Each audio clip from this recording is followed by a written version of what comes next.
What makes a person truly content? Um, I think it's something that takes some people a long time to figure out. I know it did me. I think a lot of people base it on money and material possessions.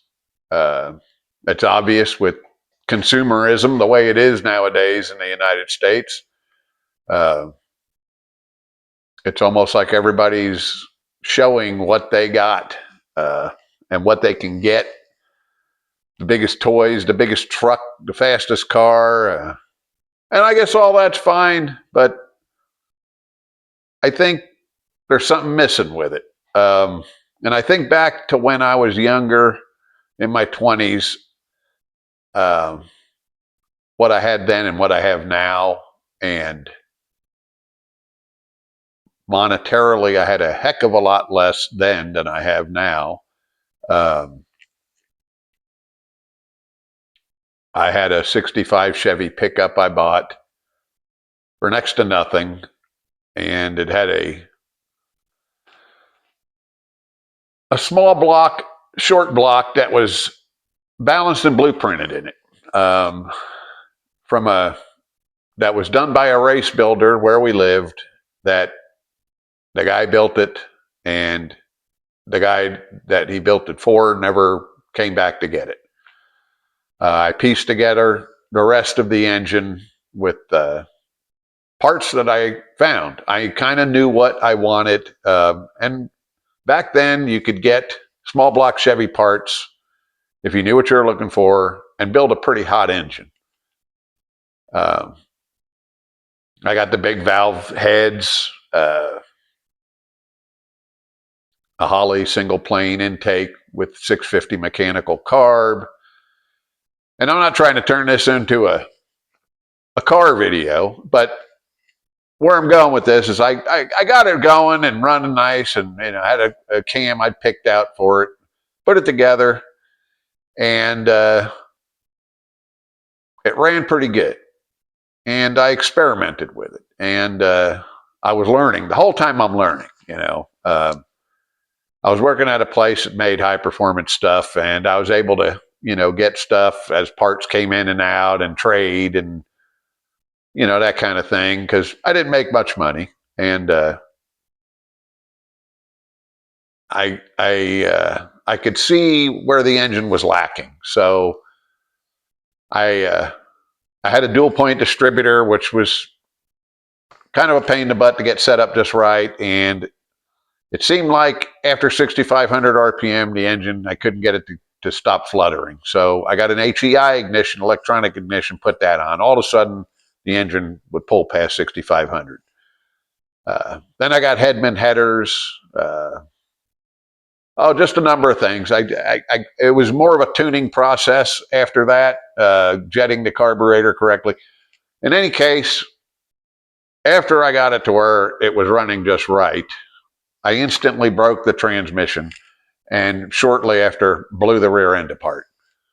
And that, in my eyes, was success. Um, I bought a heavier duty transmission, put it behind it, rebuilt the rear end, which I'd never done before. And at that point, I had a 65 short wide pickup that was really quick. And the 411 gears I put in it helped.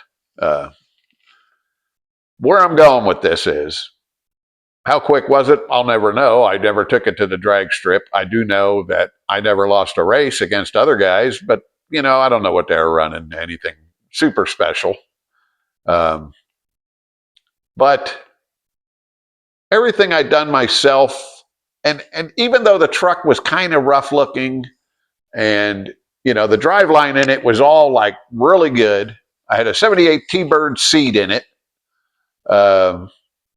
But all that aside, I'd done everything myself, and I was kind of content with that truck. It wasn't a fancy new truck. There was guys driving fancy new trucks that sunk money in them, made them fast, and did everything. But I had that, and I was really content with it. And at, I guess, 26 years old when I had it, Um, I even had a neighbor who ended up, I sold it to because I was doing a burnout in front of his house out in the country, and he said he never heard an engine sing at that kind of RPM before. And if I ever want to sell it, to tell him first. And when I moved away, I sold it, and he's the one that got it. Anyway, where I'm going with this is I've bought cars that would outrun that, you know. Um, and yeah, it's neat to get pushed in the seat and feel, but I didn't do anything. All I did was buy it. I mean, so I guess I was never content with that car, just because it didn't have me written on it anywhere. It was just something I bought. It was just a possession. Um, so I may be getting off track on the content thing, but I think, it goes to, do we live for our possessions, or do we, enjoy our possessions? I think when you go out and buy a new Mustang GT or Corvette or something, and it's 60, 70, $80,000, you're living for and then you're god awful scared somebody's going to steal it if you live anywhere near a city, because those cars get stolen constantly. Um, you're more or less living for it. It owns you. You don't own it. Um, where you got something old and you kind of got it fixed up, and if you do it right, I mean, I've got a couple ideas to beat some of these new cars that I think could be done for less than $15,000. And that is going to be a project I eventually go after. I just think it'd be fun to pull up to some guy in a, $80,000, $90,000 Hellcat and beat him and say, hey, oh yeah, I only got $15,000 in that. Yeah. Yeah. So, I mean, um, but at this point in my life, what makes me content is, projects, and that would be a project. Um, my animals, I, they bring me contentment. I think variety, just different things, which is easier to do now because I'm kind of retired. When you got to go to work every day, and you do the same thing. And I actually liked my job. I enjoyed it. I enjoyed the customers. I was treated right at the job, but at some point, getting up early in the morning and just doing the same old grind, you want to do something different. So, I mean, variety, just being able to do something different is a big thing. And I think, had I planned my life a little differently, been a little more, gotten my money thing together earlier in life, that I would have retired a lot earlier. I wouldn't have waited to be, in my 60s. I would have done it in my 40s. Uh, and I don't see why people can't, if they, do their money right. I mean, there's a lot of people making a lot of money out there, and they don't have anything in the bank, and there's no excuse for that. You don't have to have everything, right now, and like I said, you can do stuff on the cheap and still have a lot of fun, and put your own name on it rather than just, a payment every month. Um, in any case, I got a little off track, got more on a car video here than a contentment video, but I just think it's interesting what people think makes them content and what really makes them content. I think, I know people that are pretty skilled and talented, and instead of using that to do something, they just buy something. And maybe this video is aimed at them, that maybe they would be more, if they tried that, they'd be more content rather than just paying another payment. Uh, I've kind of gotten against the whole new car, new truck thing. And a lot of it is now we can't work on them. I mean, we're kind of we're out of the picture. They technology wise, and even the smart guys that are good with technology, they're out of the picture because they don't have the software to do new cars, and no one's going to let them have it. That's all going to be just dealer stuff. Even mechanics, big mechanic shops are getting pushed out. So this is something that to think about. I've kind of sworn off buying anything past the year 2000. I'm going to, see how that works. I mean, yeah, you got to hunt up, try to find stuff that old that's not rusty and, not completely beat down to the ground.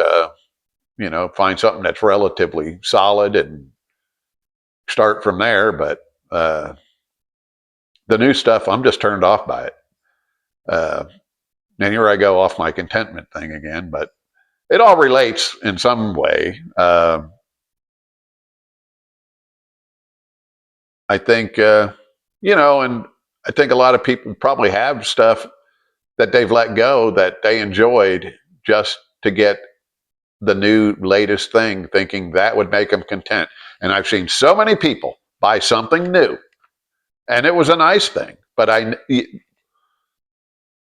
a month later, buyer's remorse. They won't tell you. They're too proud to tell you, oh, yeah, I screwed up. But they got buyer's remorse because now they know they're in debt up to their eyeballs. Their insurance is through the roof. Their personal property tax is way up